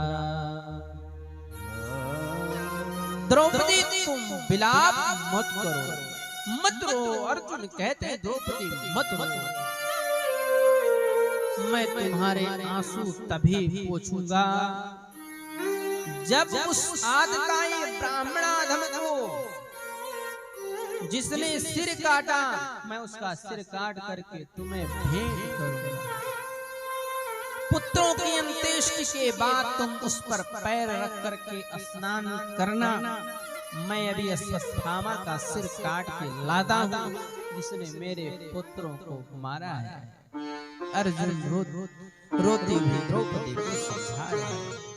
ऐसी प्रतिज्ञा कर अर्जुन ने अश्वत्थामा का पीछा किया, रथ पर आरूढ़ हुए और भगवान सारथी बने, क्योंकि भगवान ने कसम खाई थी पूरे युद्ध महाभारत में शस्त्र नहीं उठाऊंगा, पार्थ की भांति सारथी बनकर के पांडवों के रथ को मैं चलाऊंगा।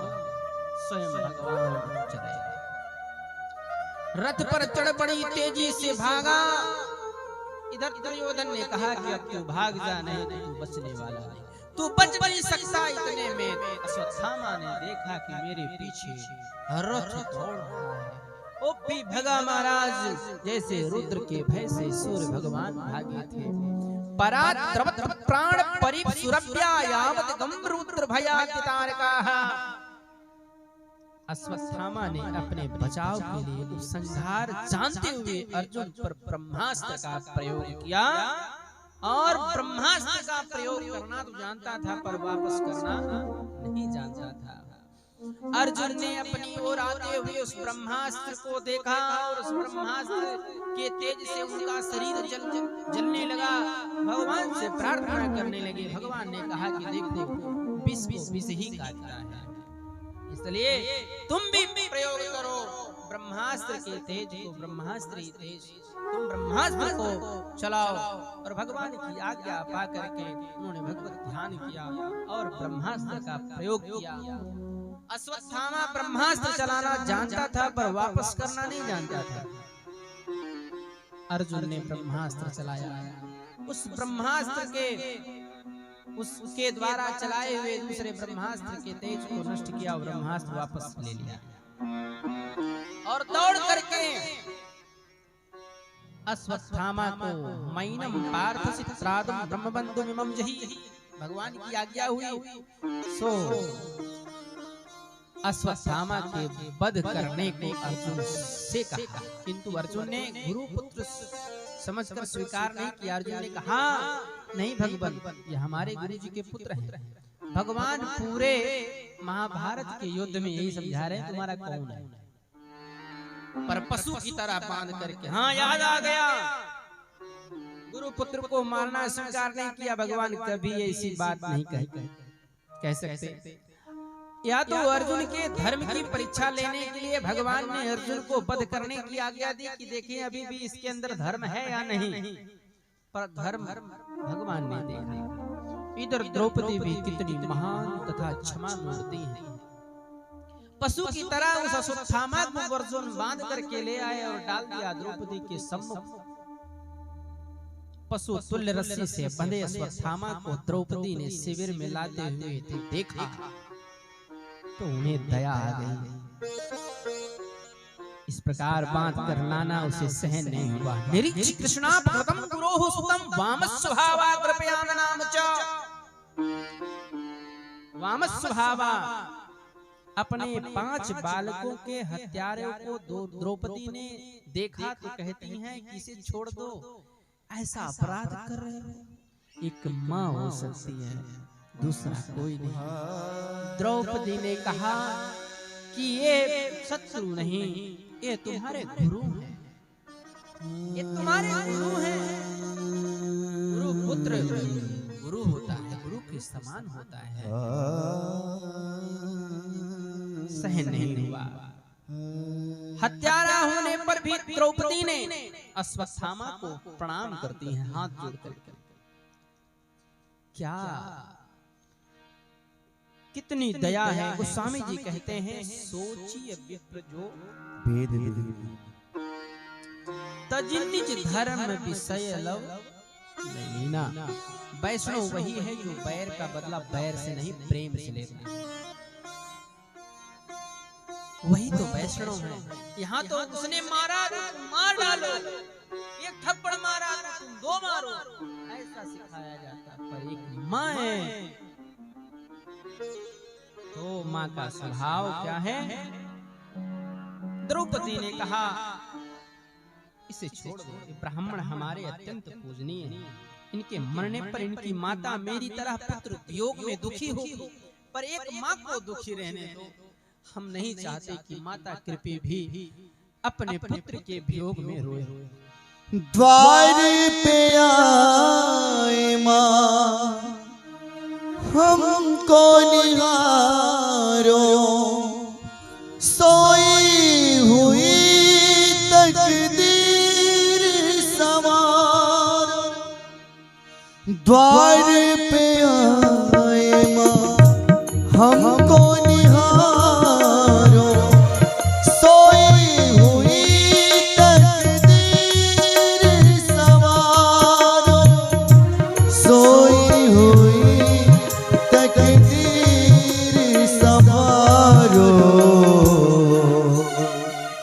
अगर मान ज्योति, अगर मान ज्योति जलाई न होती, अगर मान ज्योति जलाई न होती, अगर मान ज्योति जलाई न होती, अगर मान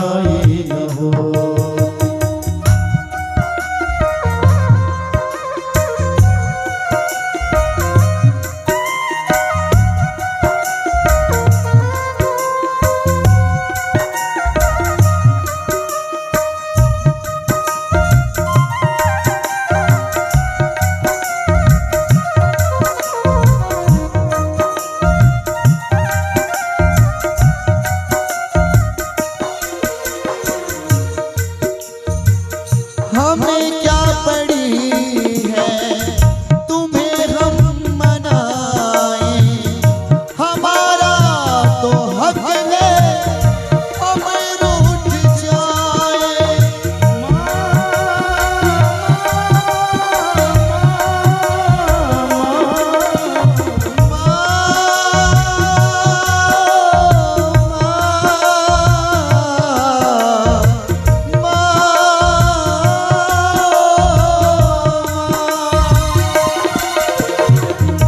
हमें क्या पड़ी है तुम्हें हम मनाए, हमारा तो हक है हम रूठ जाए, हमारा तो हक है हम रूठ जाए।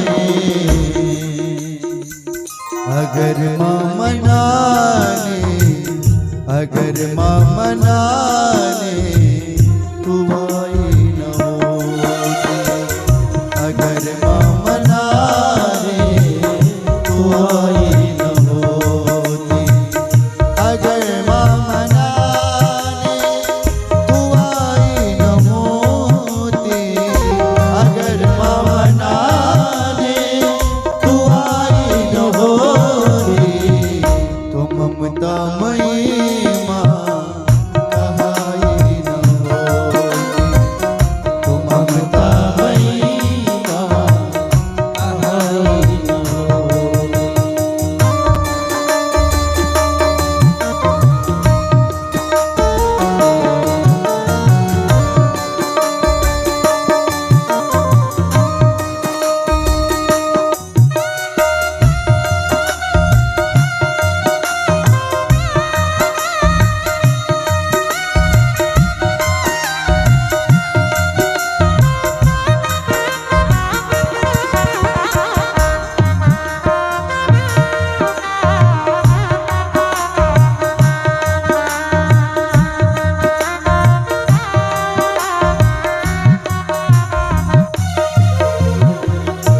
फटकार देना माँ, दुत्कार देना, मगर मेरी माँ मुझको प्यार देना।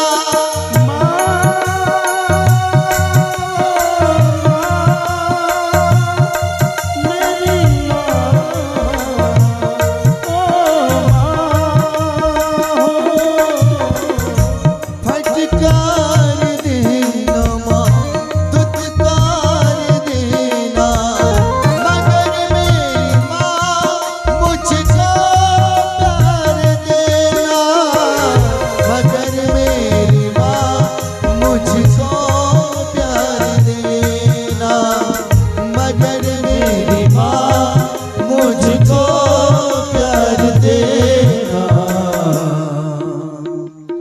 अगर मान बिगड़ी, अगर मान बिगड़ी बनाई न हो,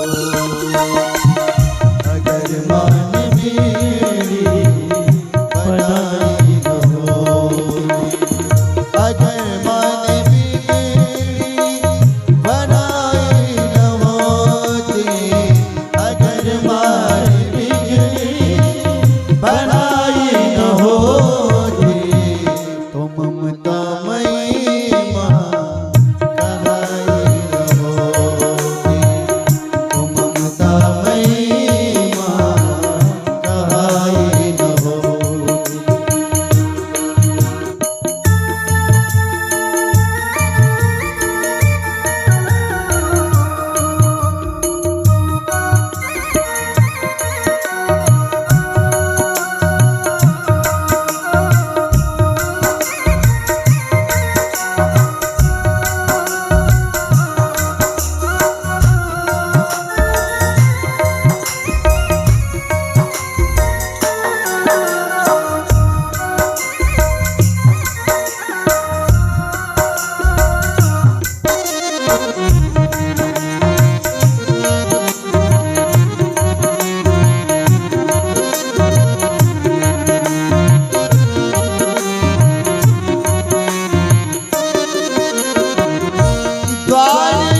अगर मान ममता लुटाई न होती, अगर मान ममता लुटाई न होती, तो ममता मई मां कहाई न होती। यह मां की ममता है। मां ने कहा, द्रौपदी कहती है कि हम पुत्र के वियोग में रो रहे हैं, पर एक ही मां को दुख हो, दूसरी मां को क्यों दुख हो? कहा कि इसे छोड़, ये ब्राह्मण मेरे अत्यंत पूजनीय है, ब्रह्म हत्या का दोष लगेगा। द्रौपदी के हृदय में दया है। भगवान ने कहा, द्रौपदी, जिसने तुम्हारे 5 पुत्रों को मारा हो,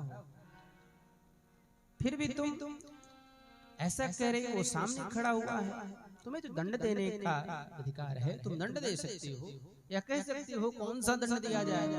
भगवान बोले, द्रौपदी, तुम धन्य हो, तुम धन्य हो, तुम्हारे जैसे संत की रक्षा करने के लिए जब मैंने दुशासन के चीर हरण के समय वस्त्रावतार धारण किया था, मेरा वह अवतार भी आज तुम्हारी इस उदारता को देख करके धन्य हो गया। ऐसी उदार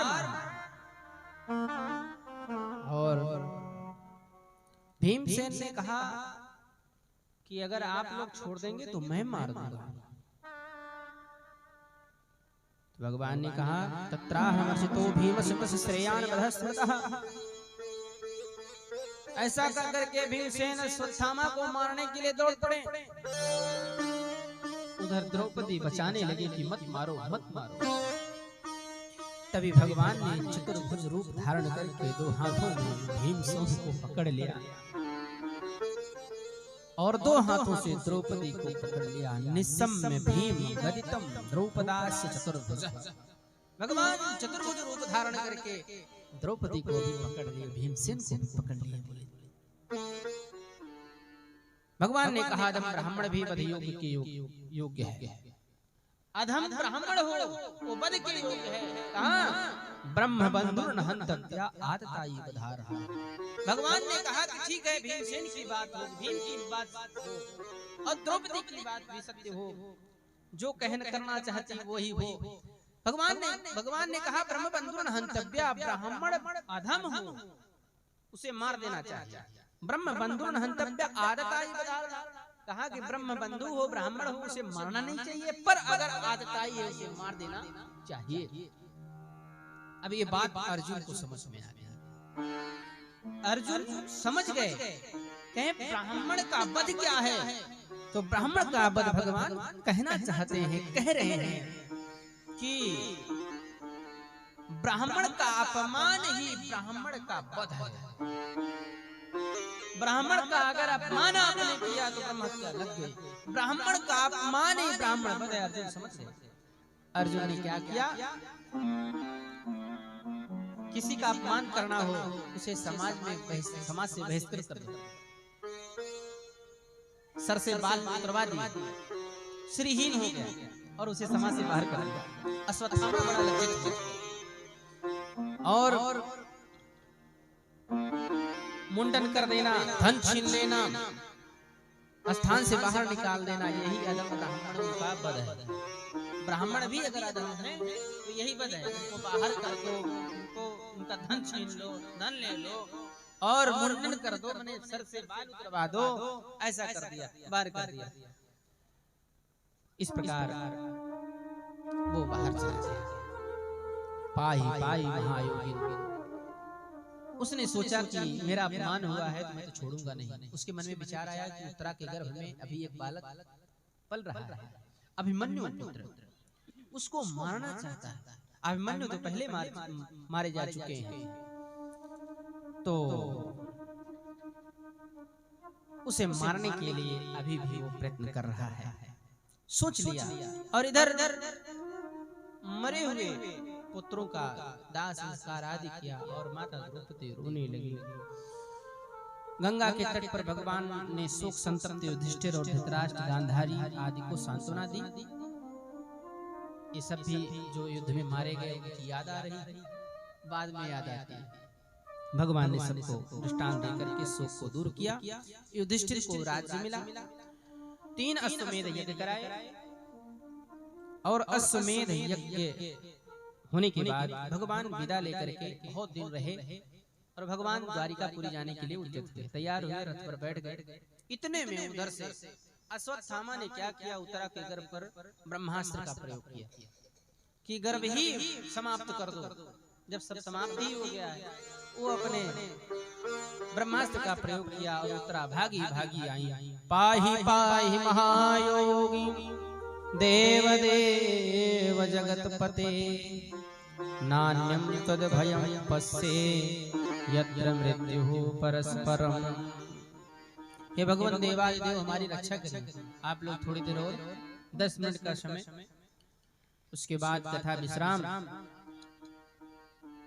उत्तरा दौड़ी दौड़ी भगवान के चरणों में आई कि आप हमारी रक्षा करिए। भगवान ने देखा वो ब्रह्मास्त्र का प्रयोग, भगवान स्वयं उस ब्रह्मास्त्र के तेज को नष्ट कर दिया और उस शिशु की रक्षा की और भगवान जाने लगे। भगवान जब जाने लगे तो कुंती मैया रोने लगी। इति संस्मृत्य संस्मृत्य प्राणान सत्सोत्याम। हम भगवान मुस्कुराए, कह रहे मैं जा रहा हूं,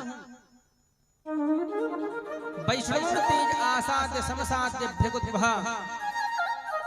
कुंती का हृदय भर गया, आंखों में आंसू आ गए।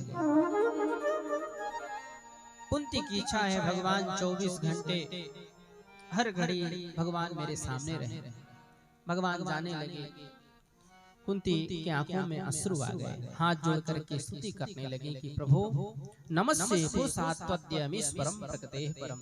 आप मुझे छोड़ करके जा रहे हैं, समस्त जीवों के अंदर बाहर उपस्थित आप रहते हैं, समस्त हर जगह हर वस्तु में आप विराजमान हैं, आप जा रहे हैं, स्तुति कर रहे हैं। गोस्वामी जी कहते हैं रोज भगवान कुंती को बंधन करते हैं, पर आज कुंती बंधन करती है क्योंकि भगवान की बुआ है कुंती। गोस्वामी जी कहते हैं अति हरि कृपा जाहि पर, अति हरि कृपा जाहि पर हो, अति हरि कृपा जाहि पर होई, अति हरि कृपा जाहि पर होई, अति हरि कृपा जाहि पर होई, पावन देते मार्ग सोई, पावन देते मार्ग सोई। कुंती ने कहा कि आपकी कृपा ऐसी हुई, हमारे आपने हम विष से रक्षा की, लाक्षागृह से मेरी रक्षा करी, हिडिंबादिराज से हमारी रक्षा करी और ब्रह्मास्त्र का प्रयोग हुआ तो प्रभु आपने हमारी रक्षा करी। रोज भगवान बंधन करते थे, आज कुंती मैया बंधन कर रही हैं। हे प्रभु आप किंचनों के आप धन हैं, आप कृपा करिए। भगवान कहते मैं द्वारिका जा रहा हूँ। कुंती ने कहा कि प्रभु आप जा रहे छोड़ करके तो हम कैसे जिएंगे, आप जा रहे हो तो मुझे कुछ देते जाओ जिससे कि हम जी लें। कहते आज बुआ जो मांगो सो दे दूंगा। कुंती मैया ने आंचल फैलाया और मांगा क्या, सुख भी मुझे प्यारे हैं,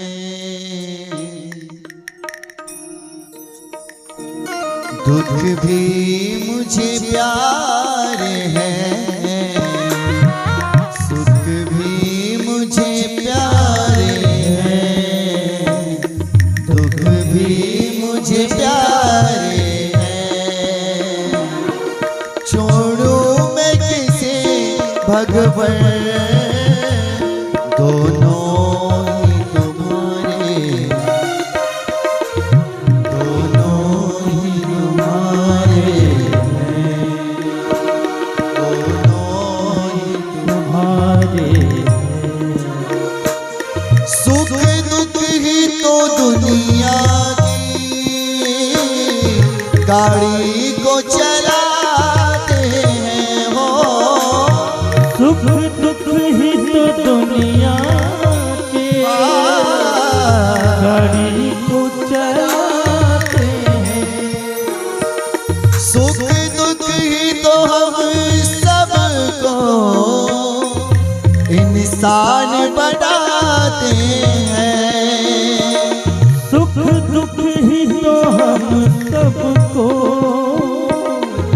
इंसान बनाते हैं। सुख दुख ही तो हम सबको इंसान बनाते हैं। संसार की नदियाँ के दोनों ही किनारे हैं। दोनों संसार अगर व्यक्ति के ऊपर दुख ना आवे तो भगवान को भूल ही जाएगा। कह रहे हैं संसार की नदियाँ के दोनों ही किनारे हैं।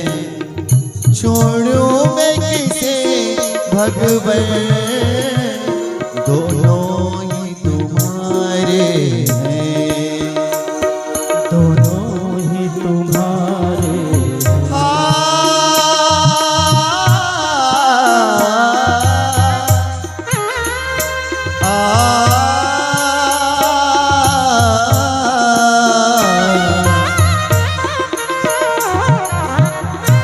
चाहे ना कोई सब सुख को तरसते हैं वो। दुख चाहे ना कोई सुख को तरसते हैं। दुख में सब रोते हैं, सुख में सब हंसते हैं। दुख में सब रोते हैं, सुख में सब हंसते हैं। सुख में सब हंसते हैं।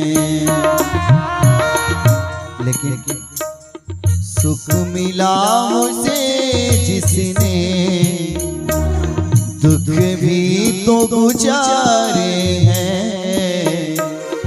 सुख मिला उसे जिसने दुख भी तो गुजारे हैं।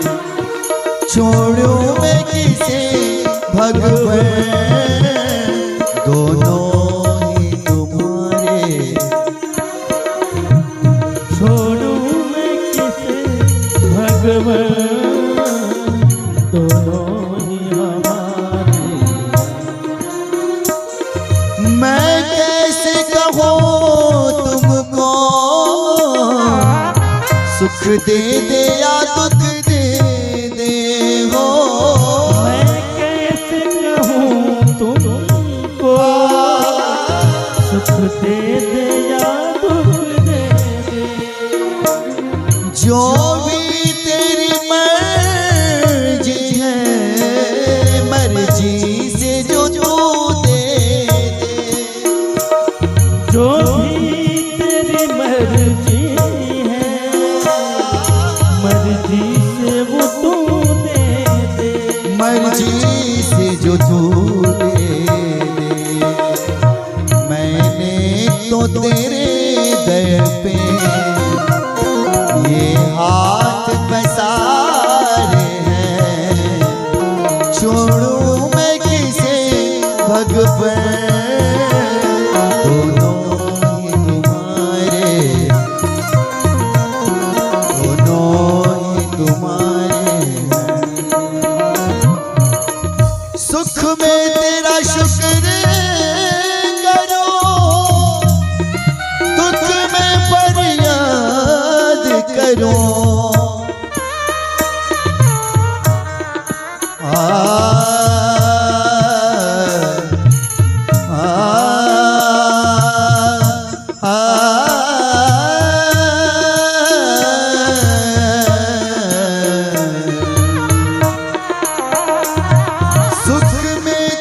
शुक्र करो, दुख में फरियाद करो। जिस हाल में तू रख दे, उस हाल में याद करो। जिस हाल में तू रख दे, उस हाल में याद करो। उस हाल में याद करो। तेरी याद में ही मैंने ये भाव सवारे हैं। तेरी याद में मैंने ये भाव सवारे हैं। छोड़ो मैं किसे भगवान, दोनों ही तुम्हारे हैं, दोनों ही तुम्हारे हैं। सुख भी मुझे प्यारे हैं, दुख भी मुझे प्यारे हैं। छोड़ो मैं किसे भगवान, दोनों ही दोनों ही तुम्हारे हैं, दोनों ही तुम्हारे।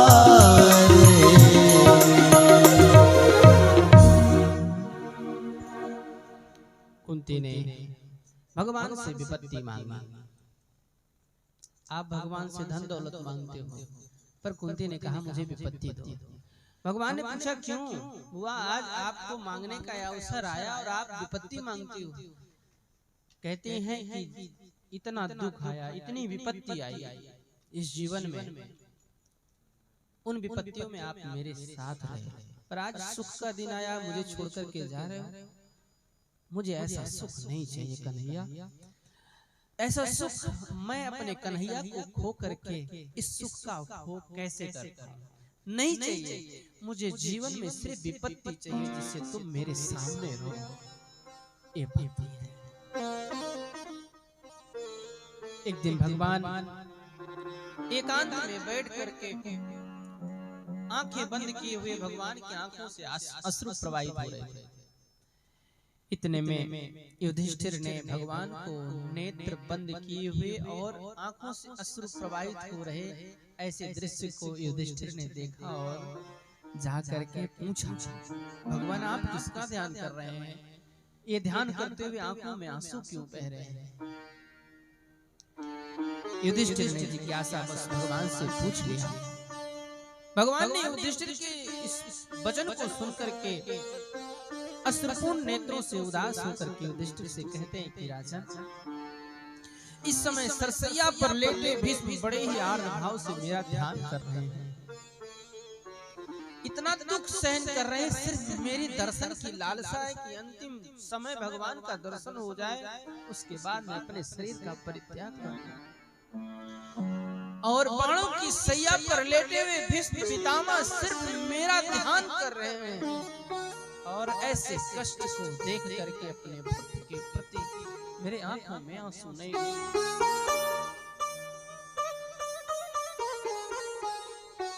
भगवान बोले भीष्म पितामह रूपी भरत वंश का सूर्य अब अस्ताचल हो जाने वाला है, इसलिए आप मुझसे कुछ सीखना हो, आप मुझे सीख लो कुछ।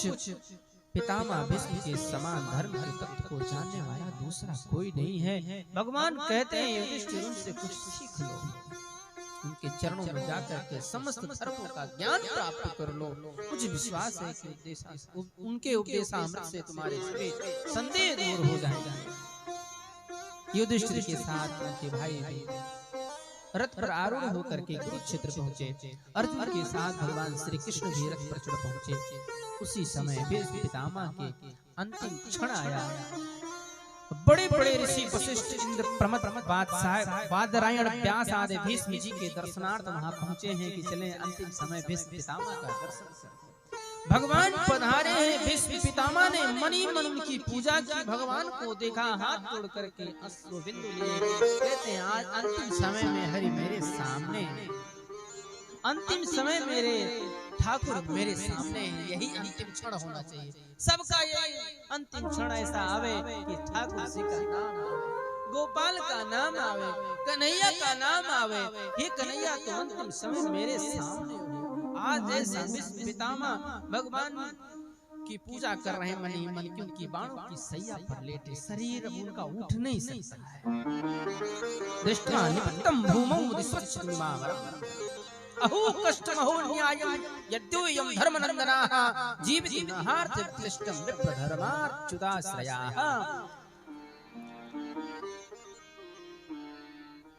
पांडु पुत्रों को देखा और कहा कि बड़े दुख, धर्मपुत्रों बड़े दुख एवं अन्याय की बात है कि तुम लोगों को ब्राह्मण धर्म और भगवान के आश्रित रहने पर भी इतने कष्ट के साथ जीना पड़ा है।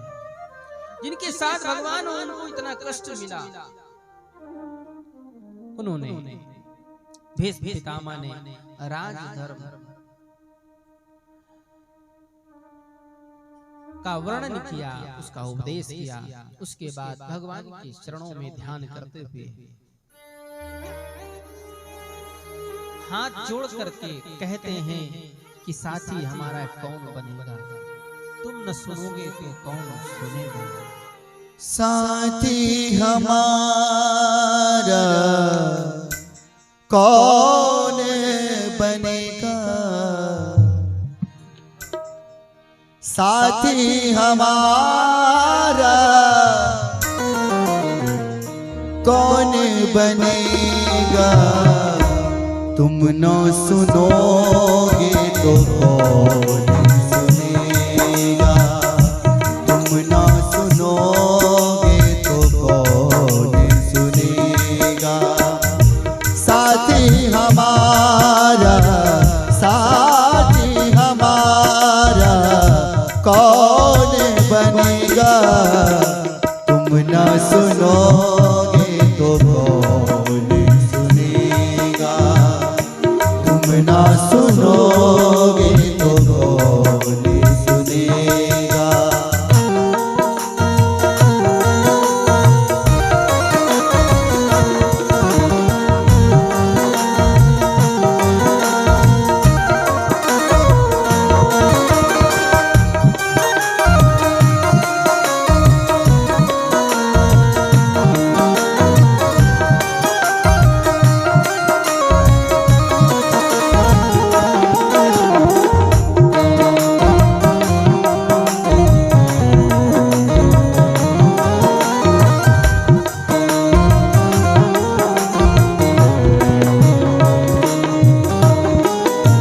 आ गया दर पे तेरे सुनाई हो जाए, जिंदगी से दुखों की विदाई हो जाए।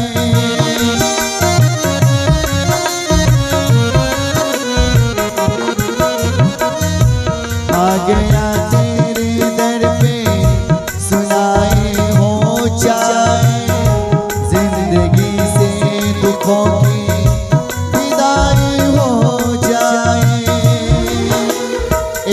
नजर कृपा की डालो, मानूंगा ऐसा, मानूंगा ऐसा।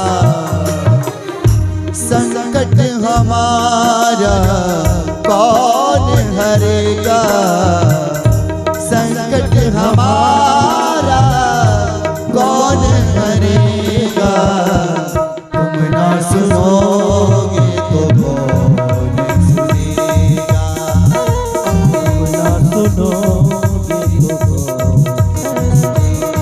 साथी हमारा, साथी हमारा कौन बनेगा?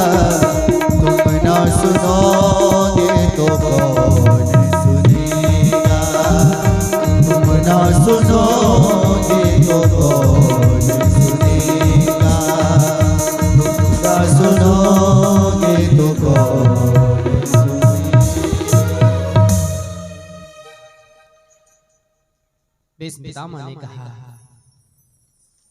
कि प्रभु मुझे कौन से पाप की सजा मिली है? कन्हैया से कहा कि मुझे कौन से पाप की सजा मिली? भगवान ने कहा कि यही पाप है, आपसे एक भूल हुई, आपने द्रौपदी को दुशासन के निर्वस्त्र करने के समय आपने कुछ बोला नहीं और पैर के नाखून से जमीन कुरदते रहे और आप अन्याय का कोई विरोध नहीं किया। आपने, आपके सामने घोर पाप हो रहा था, उस समय आपको बोलना चाहिए था, पर आपने कुछ बोला नहीं। आप जैसे ज्ञानी को शोभा नहीं देता। द्रौपदी न्याय की भीख मांगती रही, फिर भी मैंने आकर के वस्त्रावतार लिया और फिर मैं उसकी लाज को बचाया। आपने बोला नहीं, उसी की सजा है और उस सजा आपको चाहिए था उसके सतीत्व की रक्षा करना, पर आप जैसे धर्मज्ञ ज्ञानी उस सभा में बैठ करके इस पाप को देखते रहे। भगवान ने भीष्म पितामह से कहा, आप जानते हुए भी अधर्म में रत कौरवों का पक्ष लिया। और भगवान ने कहा, भीष्म पितामह आपने देखा भी कि ये लोग अधर्म कर रहे थे, उन्हीं का पक्ष लिया। आप जैसे धर्मात्मा, उसी सबका प्रभाव है, उसका फल है कि आपको इतना दुख भोगना पड़ा। ये सब कहते कहते भगवान से प्रार्थना करने लगे भीष्म पितामह। अंतिम क्षण आया और भगवान को देखते देखते अपने शरीर का परित्याग कर दिया। प्रयाण काल में भाव विभोर होकर भगवान की स्तुति करते हुए भीष्म पितामह जो है सद्वारेषु देहेस्मिन् प्रकाश उपजायते, और उनका शरीर शांत हुआ। फिर भगवान द्वारिकापुरी जाने के लिए उद्यत हुए। भगवान श्री कृष्ण द्वारिकापुरी पहुंचे। भगवान की 16,108 पुत्रानियां हैं, जो जब से भगवान आए थे तब से उन्होंने श्रृंगार नहीं किया, कोई श्रृंगार नहीं किया। पति परदेश में हो तो पत्नी को चाहिए स्वाभाविक कम श्रृंगार किया जाए, हास परिहास ना हो, समाज में नहीं जाना चाहिए, अकेले कहीं उत्सव में नहीं जाना चाहिए। पति परदेश में हो, पर यहाँ उल्टा होता है, पति परदेश होता है तो और श्रृंगार बढ़ जाता है, पति घर में होता है तो श्रृंगार होता ही नहीं।